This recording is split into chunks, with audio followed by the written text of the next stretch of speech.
नमस्कार, मैं हूं निकिता और आप देख रहे हैं सत्यहिंदी.com।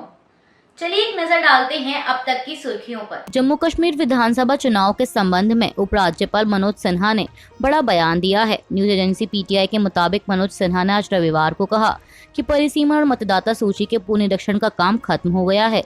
इसी के साथ उन्होंने कहा कि विधानसभा चुनाव पर निर्णय लेना चुनाव आयोग का विशेषाधिकार है।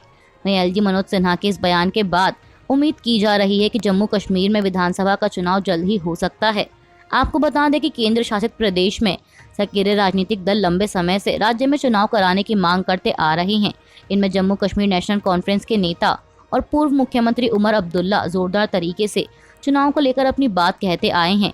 26 जुलाई को उमर अब्दुल्ला ने अपने एक ट्वीट में आरोप लगाया था कि इसमें कोई आश्चर्य नहीं है कि बीजेपी जम्मू कश्मीर में विधानसभा चुनाव की अनुमति देने से बहुत डर रही है।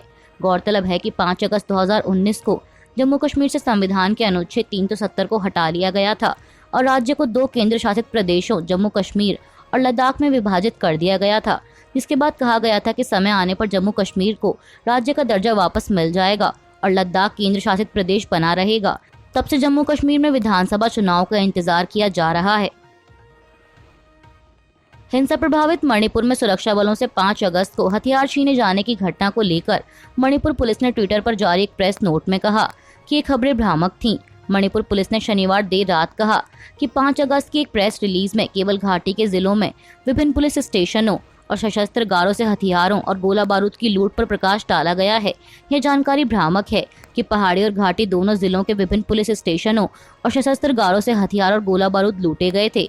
लूटे गए हथियार और गोला बारूद की बरामदगी के लिए सुरक्षा बल पहाड़ी और घाटी इलाकों में लगातार छापेमारी कर रहे हैं और इसके परिणाम स्वरूप घाटी के जिलों में 1057 हथियार और 14,201 गोला बारूद और पहाड़ी जिलों में 138 हथियार और 121 गोला बारूद बरामद किए गए हैं। और इससे पहले 3 अगस्त की घटना में सुरक्षा बल 15 हथियार बरामद करने में सफल रहे हैं। आज भी इम्फाल पश्चिम जिले के लिलोंग चाजिंग में तोपोकपी पुलिस चौकी पर पुलिस टीम से हथियार छीनने की कोशिश की गई। हालांकि पुलिस सतर्क हो गई और वे पीछा कर सभी 4 हथियार बरामद कर सके। इस सिलसिले में एक व्यक्ति को गिरफ्तार किया गया है और बदमाशों द्वारा इस्तेमाल की गई कार भी बरामद की गई। अन्य अपराधियों की गिरफ्तारी के लिए छापेमारी जारी है। शरद पवार गुट ने चुनाव आयोग से कहा है कि अजीत पवार की एनसीपी की चुनाव चिन्ह की मांग जल्दबाजी और दुर्भावनापूर्ण है और इसे खारिज कर दिया जाना चाहिए।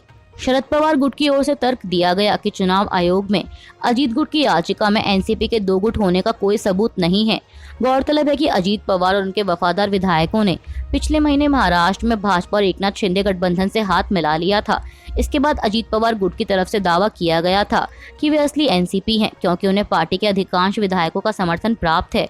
और इसी के साथ उनके नेतृत्व वाले गुट ने पार्टी के नाम और चुनाव चिन्ह पर दावा करते हुए चुनाव आयोग से संपर्क किया था। अजीत पवार गुट की तरफ से चुनाव आयोग को बताया गया था कि अजीत पवार को 30 जून के एक प्रस्ताव के माध्यम से एनसीपी का प्रमुख चुना गया है, जिस पर पार्टी सदस्यों के भारी बहुमत द्वारा हस्ताक्षर किए गए थे। वहीं अब शरद पवार गुट की याचिका की एक प्रति एनडीटीवी के हाथ लगी है और एनडीटीवी की रिपोर्ट में कहा गया है कि इस कॉपी में शरद पवार गुट की तरफ से कहा गया है कि अजीत पवार प्रथम दृष्टया यह प्रदर्शित करने में भी सक्षम नहीं है कि एनसीपी में कोई विवाद मौजूद है। इलेक्शन कमीशन ऑफ इंडिया ने भी प्रथम दृष्टया यह निर्धारित नहीं किया है कि उसके राष्ट्रीय अध्यक्ष शरद पवार के नेतृत्व वाली एनसीपी और अजीत पवार गुट में कोई विवाद है। 1 जुलाई से पहले न तो अजीत पवार ने शरद पवार या एनसीपी के खिलाफ कोई शिकायत दर्ज कराई और न ही उन्होंने शरद पवार या एनसीपी के किसी अन्य नेता के साथ बैठक के लिए अनुरोध किया था। महाराष्ट्र की राजनीति में हलचल एक बार फिर तेज हो गई है। दरअसल खबर है कि शरद पवार के करीबी जयंत पाटिल ने केंद्रीय गृह मंत्री अमित शाह से मुलाकात की है। मीडिया रिपोर्ट्स के मुताबिक दोनों की मुलाकात आज रविवार 6 अगस्त को सुबह पुणे के एक 5 स्टार होटल में हुई।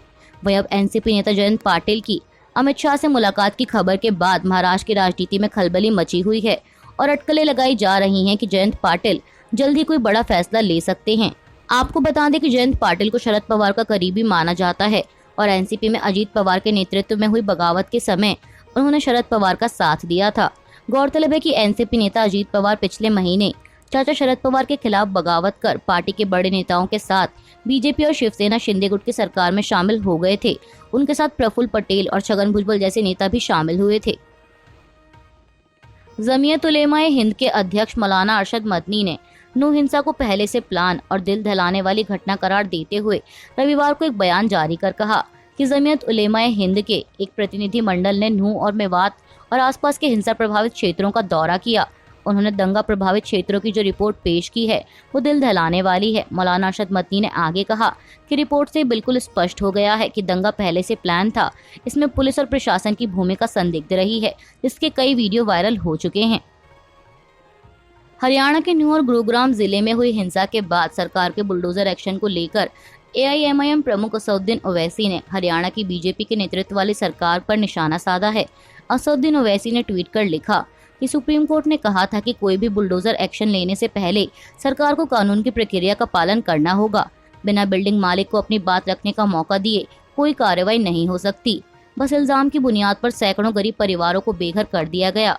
उन्होंने आगे कहा कि भले ही संघ अपनी बर्बरता पर गर्व करते हों, लेकिन ना ये कानूनी तौर पर सही है और ना ही इंसानियत के तकाजे से जायज़ है। हरियाणा में सिर्फ गरीब मुसलमानों को निशाना बनाया गया है और एक तरफा कार्रवाई की जा रही है। ओवैसी ने हरियाणा सरकार पर आरोप लगाते हुए कहा कि असली मुजरिम बंदूक लेकर खुलेआम घूम रहे हैं। उनके आगे तो खट्टर सरकार ने अपने घुटने टेक दिए। मिट्टी के मकान और झुग्गी झोपड़ियों को तोड़कर अपने आप को ताकतवर समझना क्या बड़ी बात है। प्रधानमंत्री नरेंद्र मोदी ने आज रविवार 6 अगस्त को वीडियो कॉन्फ्रेंसिंग के जरिए देश भर के 508 रेलवे स्टेशनों के पुनर्विकास की आधारशिला रखी। आपको बता दें कि ये 508 रेलवे स्टेशन 27 राज्यों और केंद्र शासित प्रदेशों में फैले हैं। इस कार्यक्रम को संबोधित करते हुए PM मोदी ने क्विट इंडिया मूवमेंट का भी जिक्र किया। उन्होंने कहा कि भ्रष्टाचार, परिवारवाद और तुष्टीकरण इंडिया छोड़ो। PM ने कहा कि 9 अगस्त को ऐतिहासिक क्विट इंडिया की शुरुआत हुई थी। महात्मा गांधी ने मंत्र दिया था और क्विट इंडिया मूवमेंट ने स्वतंत्रता की तरफ भारत के कदमों में ऊर्जा पैदा कर दी थी। इसी से प्रेरित होकर आज पूरा देश हर बुराई के लिए कह रहा है क्विट इंडिया। चारों तरफ एक ही गूंज है, करप्शन क्विट इंडिया यानी भ्रष्टाचार इंडिया छोड़ो, डायनेस्टी क्विट इंडिया यानी परिवारवाद इंडिया छोड़ो, अपीसमेंट क्विट इंडिया यानी तुष्टीकरण इंडिया छोड़ो। इसके साथ ही प्रधानमंत्री ने विपक्ष पर भी हमला बोलते हुए कहा कि विपक्ष पुराने ढर्रे पर अड़ा हुआ है, ना तो खुद कुछ करेंगे और ना ही कुछ करने देंगे। PM ने कहा कि लेकिन हम पार्टी से ऊपर उठकर विकास के लिए काम कर रहे हैं और 1.5 लाख से ज्यादा युवाओं को रेलवे में नौकरी मिली है। कहीं किसी व्यक्ति पर पेशाब करने तो कहीं किसी को पेशाब पिलाने जैसी घटनाएं लगातार देश के अलग अलग हिस्सों से सामने आ रही हैं और आलम यह है कि मानो कुछ हुआ ही नहीं है या कोई बहुत बड़ी बात नहीं है। इसी कड़ी में अब एक और मामला उत्तर प्रदेश के सिद्धार्थनगर जिले से सामने आया है, जिसमें 2 नाबालिग लड़कों को चोरी के संदेह में कथित तौर पर पेशाब पिलाया गया और उनके गुप्तांगों में हरी मिर्च लगा दी गई और जबरन कुछ अज्ञात इंजेक्शन दिए गए। पीड़ित 10 और 15 साल के बताए जा रहे हैं। इतना ही नहीं, इस दिल दहलाने वाली घटना का एक वीडियो भी सामने आया है। पीड़ित लड़कों को हरी मिर्च खाने और उसे बोतल में भरकर पेशाब पीते हुए दिखाया गया है। इस वीडियो में पुरुषों के एक समूह को उनके साथ दुर्व्यवहार करते हुए और ऐसा नहीं करने पर उन्हें पीटने की धमकी देते हुए सुना जा सकता है।